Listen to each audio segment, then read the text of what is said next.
DC के जनता दरबार में पहुंच रहा है परिवार का मामला। कोई अपनी मां को कर रहा है प्रताड़ित तो कोई अपनी पत्नी बच्चों को छोड़कर दूसरी शादी करने जा रहा है। झारखंड के हर जिला में उपायुक्त की ओर से जनता दरबार का आयोजन किया जा रहा है। फरियादियों की शिकायत पर त्वरित कार्रवाई भी हो रही है। पहले तो ऐसे जनता दरबार में जमीन या फिर अन्य सामाजिक समस्याएं सामने आती थी, लेकिन हाल के दिनों में देखा जा रहा है कि परिवार के मसले ज्यादा आ रहे हैं। बोकारो के डीसी अजय नाथ झा ने शुक्रवार को जनता दरबार लगाया, जिसमें 50 से ज्यादा फरियादियों की समस्या सुनी गई और संबंधित पदाधिकारियों को त्वरित समाधान के निर्देश भी दिए गए। बोकारो के जोधाडी मोड़ निवासी बुजुर्ग महिला गायत्री देवी जनता दरबार में पहुंची।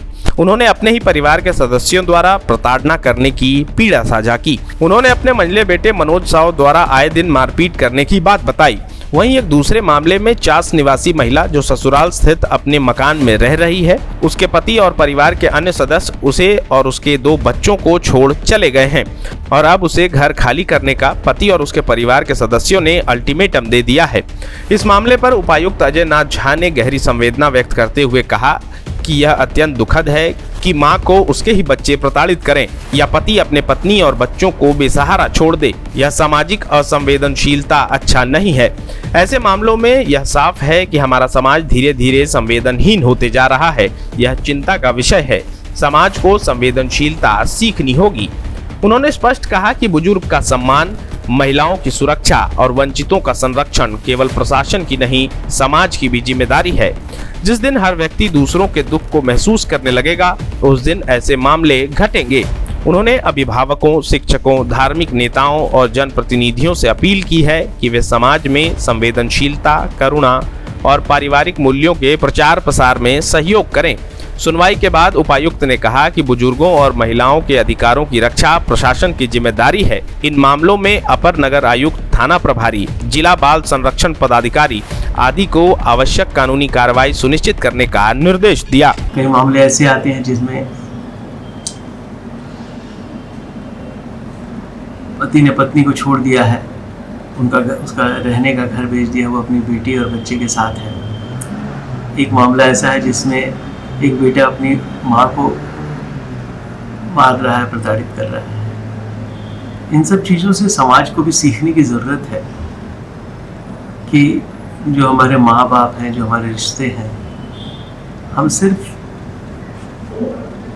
कानून के सहारे केवल इनको ही नहीं कर सकते। हम लोगों को ये समझने और संवेदनशीलता जगाने की ज़रूरत है कि किस तरह से हम समाज में ऐसी चीज़ों को रोक सकते हैं। केवल कानून के सहारे दबाव डालकर ऐसी चीज़ों को रोकने से फिर ये चीज़ें उभरेंगी। और इस तरह के विवाद से मुझे बहुत दुख हुआ, बहुत तकलीफ़ होती है कि कोई अपनी माँ को प्रताड़ित करे, कोई पति अपनी पत्नी को अकेला छोड़कर, अपने बच्चों को छोड़कर कहीं और शादी करके रहने लगे। इतनी असंवेदनशीलता समाज में नहीं आनी चाहिए। इन चीज़ों को लेकर तकलीफ़ होती है। लेकिन जो हमारे पास आएगा या जो हमारे सिस्टम के सामने आएगा फरियाद लेकर, तो हम उसकी पूरी सुनवाई करेंगे। क्योंकि प्रतिदिन आपको बताएं, माननीय मुख्यमंत्री जी कार्यालय से निकलने से पहले, कार्यालय जाने से पहले आम जनता से मिलते हैं। प्रतिदिन वो मिलते हैं और आम जनता से की बातें और उनकी शिकायत सुनते हैं, उनके आवेदनों पर विचार होता है। ये सिस्टम न केवल यहाँ है या प्रखंड या अंचल तक है, माननीय मुख्यमंत्री तक है, लेकिन हमारे निचले स्तर पर अगर मामले रिजॉल्व हो जाते हैं तो ऊपर तक मामले जाने की ज़रूरत नहीं है। बहुत मुश्किल से लोग जिला तक आते हैं। मैं चाहता हूँ कि लोग प्रखंड और अंचल कार्यालय तक ऐसे मामले खत्म हों और समाज में थोड़ी संवेदनशीलता भी बढ़े। ज़मीन पर कब्जा करने के बहुत सारे मामले हैं। ऐसे मामलों में हमने एक निर्णय लिया है कि हम एक विज्ञापन निकालने जा रहे हैं कि कोई भी व्यक्ति अगर कहीं ज़मीन लेने जा रहा है तो वो इस चीज़ का ध्यान करे कि एक हेल्प सेंटर होगा हर एक प्रखंड में, जहाँ पर वो अपना आवेदन देगा कि हम ये ज़मीन लेना चाहते हैं। तो हम वस्तु स्थिति उसको 1 सप्ताह के अंदर बता देंगे। 1 सप्ताह या 10 दिन लगेगा, एक टाइमलाइन तय कर रहे हैं। उस टाइमलाइन में उसको हम बता देंगे कि ये ज़मीन गैर मज़रूआ है, ये सरकार की ज़मीन है, ये वन विभाग की ज़मीन है, किसी के चक्कर में पड़कर उसका जो रजिस्ट्री वो कराने के लिए जा रहा है, या दोहरी जमाबंदी का मामला ऑलरेडी किसी के नाम रजिस्टर्ड है, ये सारी वस्तु स्थिति से उसको हम लोग अवेयर कर देंगे ताकि कोई नया आदमी उसमें ट्रैप ना हो जाए। और कई बोकारो में बहुत बुजुर्ग लोग रह रहे हैं, जो रिटायर्ड लोग रह रहे हैं।